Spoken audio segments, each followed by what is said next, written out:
judge in Bokaro Steel Plant. A Kerala court sentences 11 persons to life imprisonment in T.P. Chandrasekharan murder case.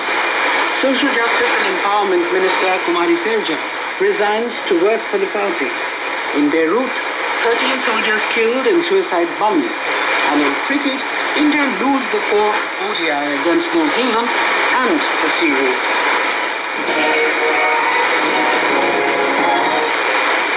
Supreme Court has refused to review its verdict on criminalizing gay sex. The apex court took up petitions filed by the centre and rights activists seeking review of its earlier verdict declaring gay sex an offence. The gay rights activists submitted that there are a number of grave errors and wrong application of law in the judgment that needs to be corrected. Amid huge outrage against the judgment, the centre also filed a petition seeking review to avoid grave miscarriage of justice to thousands of gay persons. The Reserve Bank of India today raised the key policy rate by 0.25% to 8% in a bid to curb inflation. The move that may translate into higher EMIs and push up the cost of borrowing for corporates. Releasing the third quarter review of monetary policy in Mumbai today, RBI Governor Raghuram Rajan said the reverse repo rate under the liquidity adjustment facility will be revised to 7%. However, the RBI kept the cash reserve ratio unchanged at 4% as liquidity seems to be comfortable. Mr. Rajan said consumer price index is too high and we need to bring it down. Addressing the post-policy press conference in Mumbai, the RBI governor said RBI is cognizant of the net economy and that the best way to sustain growth is bringing down inflation. He said economic growth will be below 5% in the current financial year and the slowdown is increasingly worrisome. The governor said GDP growth will be below 5% in the current financial year and can accelerate to 5.5% next financial year. He spoke to economist D.K. Joshi on the latest move by RBI. The reason why RBI raised interest rates today was the prevalence of high inflation. The Urjit Patel Committee had recommended inflation to be brought down to 8% by the year end, and the monetary policy action today is consistent with that objective. As a result of rate hike today, we do not expect the interest rates to go up, but definitely the probability of lower housing loan rates or car loan rates has drastically reduced, at least in 2014. India Inc. today said the central bank should now focus on boosting investments and economic growth rather than containing inflation. CII said in a statement India has entered a cycle where high interest rates are leading to subdued demand conditions, resulting in lower growth and investment. Expressing concern over the RBI's move, Sacham said, we seem to have been caught in some kind of a vicious cycle, which is taking a huge toll on growth. The Cyber Bureau of Investigation, CBI, has registered 2 cases against certain officials of Bokaro Steel Plant on the allegations of fraudulent recruitment in the plant. According to a press release issued by the agency, the first case has been registered against the then executive director and 7 other officials, while the other against the then managing director and 14 officials of Bokaro Steel Plant. The agency has registered the cases under the Indian Penal Code sections of cheating, forgery and relevant provisions of Prevention of Corruption Act. It has been alleged that around 13 candidates were favoured and got selected for the posts of middle management and junior management level at Bokaro Steel Plant by adopting fraudulent recruitment and selection process.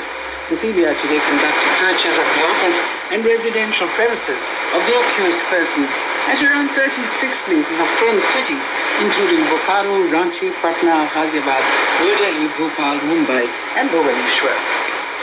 In Kerala, a special court in Kozhikode today sentenced 11 persons to life imprisonment in connection with the T.P. Chandrasekharan murder case. Those sentenced to life include the 7-member gang involved in the killing of Chandrasekharan. The Special Additional Sessions Judge R. Narayana Pisharodi imposed a fine of 50,000 rupees on them. Another accused in the case was sentenced to 3 years imprisonment, while 15 other accused, whose trial was stayed by the Kerala High Court, will be heard separately.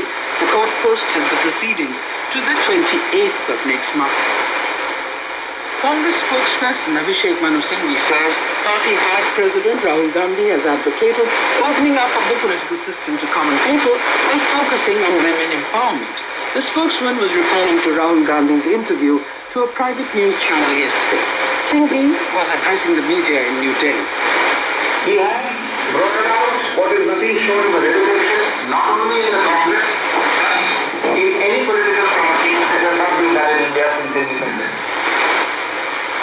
India also said that the party's possible alliance with Rashtriya Janata Dal is based on ideological similarities and it has nothing to do with Lalu Prasad's conviction in a corruption case.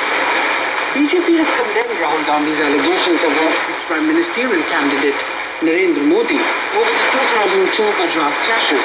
Mr. Gandhi made these allegations during his interview to a TV channel last night. Addressing a press conference in New Delhi today, party spokesperson Ravi Shankar Prasad termed the allegations as baseless, saying that the court and SIT have given a clean chit to Mr. Modi. The BJP spokesperson also criticized Mr. Gandhi for not taking any responsibility over inflation and corruption during the last 10 years of UPA rule. Mr. Prasad said that Mr. Gandhi seems to be taking credit for RTI in his interview that scams were happening despite the legislation being enforced and top leaders of the Congress party were allegedly involved. He also criticized the Congress Vice President for not replying properly to questions related to action against Maharashtra Chief Minister Ashok Chavan and Himachal Pradesh Chief Minister Veerbhadra Singh over allegations of corruption. Mr. Prasad questioned Rahul Gandhi for legitimizing Congress RJD's upcoming papal ties in Bihar, as RJD chief is a convict in the Koda scandal. The Jan Lokpal bill came up for discussion at the Delhi cabinet meeting chaired by Chief Minister Arvind Kejriwal today. Talking to reporters after the meeting, Delhi Education Minister Manish Sisodia said the cabinet will meet again on Friday to discuss the bill after it received a draft from the Law Ministry. Meanwhile, Delhi High Court issued notices to Chief Minister Arvind Kejriwal and Law Minister Sonia Bharti on separate claims of two BJP leaders seeking to declare their election as void on the ground that they exceeded the toll expense limit of 14 lakh rupees each. One of the petitions filed by former Delhi BJP President Vijender Gupta, who had unsuccessfully fought the assembly election against Kejriwal from the New Delhi constituency. The Delhi government has ordered an audit into finances of Delhi Integrated Multi-Modal Transit System by Controller and Auditor General Plan. The decision to this effect was taken at a cabinet meeting chaired by Chief Minister Arvind Kejriwal today. Talking to reporters after the meeting, a Delhi government spokesman said the audit of the company will be conducted since its inception. Our correspondent reports that this is the second tag audit ordered by Arvind Kejriwal's government.